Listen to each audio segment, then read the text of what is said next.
كل واحد فينا عنده خناقه، يعني في دايما كده خناقه بتلاقيها دايما موجوده. يا خناقه مع نفسك، يا خناقه مع اللي حواليك، يا خناقه مع الحياه، المهم في خناقه وخلاص. المشكله ان احنا مش فاهمين ان انا عشان احل الخناقه بعد سنين طويله من ان انا برضو كنت قاعده بتخانق مع المعلومه دي بالذات، ان ايه ده، هو المفتاح بجد عندي. هو بدايه تغيير الخناقه واني ابطل الخناقه دي بدايتها من عندي. والله ساعات ما كنتش بصدق، بس فوجئت ان من اقوى المفاتيح، واللي دايما بقولها ان ده من اقوى المفاتيح ربنا سبحانه وتعالى مديها لنا، ان مفتاح اني ابدا اغير من احوالي مع نفسي واحوالي مع غيري من عندي انا، من جوايا انا.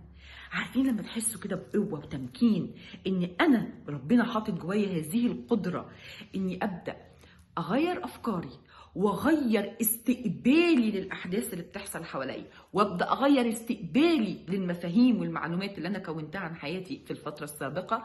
فببدا بتغيير مفاهيمي واستقبالي ببدا اغير ردود افعالي. خدوا ابسط حاجه، اي موقف ما بينكم وما بين اولادكم، الصبح بتيجوا تصحوهم خناقه الصبح. طب ايه رايكم لو تجربوا كده ان انت بدل ما تخش وتبدا بالزعيق، بس انا عارفه تلات ارباعنا بنبدا بالطبطبه والحنيه والبوس والحضن وفي الاخر بتقلب برضه بزعيق. مش مشكله، بس تعالى بعد ما زعقت بلاش تأنب ضميرك، بلاش تزعل.